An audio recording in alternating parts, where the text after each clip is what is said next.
Histoire My Little Pony, un couple presque parfait. Chapitre 3. La fête. Les 3 poneys étaient là, postés devant la fenêtre, mais personne ne les avait remarqués. Ils observaient 2 poneys en particulier, mais qui? Ces 3 poneys étaient Scootaloo, Sweetie Belle et Apple Bloom, qui étaient en train de surveiller Fluttershy et Rainbow Dash. Mais pourquoi? Très bien les filles, commença Scootaloo. Si je vous ai demandé de venir ici, c'est pour m'aider à ce que Rainbow Dash finisse avec Fluttershy. Les 2 poneys étaient assez surpris. Tu veux dire que Rainbow Dash aime Fluttershy? Mais c'est super, hurla Apple Bloom. On ne devrait pas l'aider. Après tout, c'est à elle de faire son choix, Fluttershy, si elle aime Rainbow Dash ou pas, murmura Sweetie Belle. Si Rainbow Dash et Fluttershy finissent pas ensemble, ma sœur va être désespérée et très énervée. Et quand elle est énervée, je vous explique pas son humeur. Ne t'inquiète pas, Scootaloo, moi je vais t'aider, hurla Apple Bloom. Si c'est pour que Rainbow Dash soit énervé après moi, je vais t'aider aussi, Scootaloo, murmura Sweetie Belle. Merci les filles. Bien.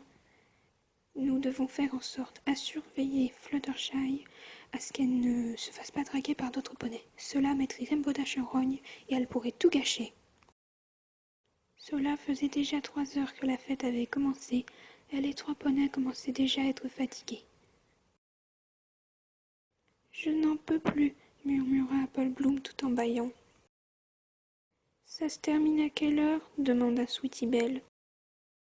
Ne vous inquiétez pas les filles, il est 21h et ça se termine à 2h du matin. C'est bientôt fini. Je crois que je vais m'endormir, soupira Sweetie Belle.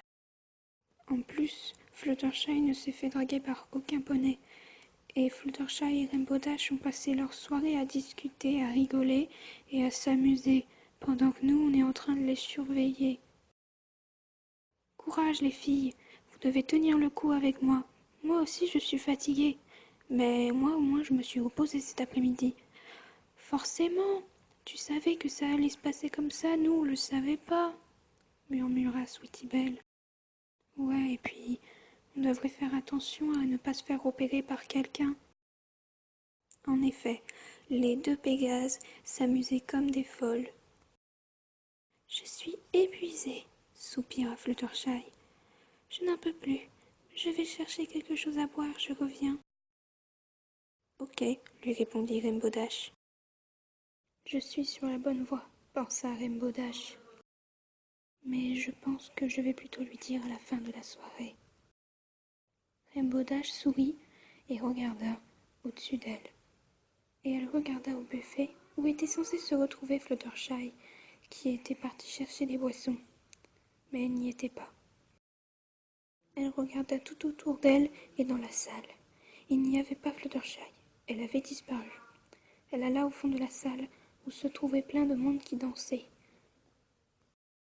Elle s'enfonça dans la foule, mais quand elle arriva jusqu'au bout, elle n'avait pas trouvé Fluttershy. Elle avait disparu. Elle ne doit pas être bien loin, pensa Rainbow Dash. Elle est peut-être partie dehors. Rainbow Dash partit dehors et fouilla tout autour de la maison de Rarity. Sur les côtés, derrière, il n'y avait personne. Rainbow Dash fouilla partout. Mais malheureusement, elle ne trouva pas Fluttershy et remarqua qu'un peu plus loin derrière la maison de Rarity se trouvait une étrange forêt. En regardant, elle vit une ombre qui pénétra dans la forêt et elle la suivit. Pendant ce temps, les 3 poneys étaient occupés à autre chose. Personne n'avait remarqué. Tout le monde, Apple Bloom et Sweetie Belle, épuisés, s'étaient endormis. Sauf Scootaloo, qui avait remarqué que Rainbow Dash et Fluttershy avaient disparu. « Réveillez-vous, les filles !» murmura Scootaloo. Les 2 amies ne se réveillaient pas. « Réveillez-vous !» hurla Scootaloo. Les 2 poneys se réveillèrent en sursaut. « Que se passe-t-il » demanda Sweetie Belle. « Je crois que Rainbow Dash et Fluttershy sont partis. » Vers la forêt. Les 3 poneys regardaient la forêt.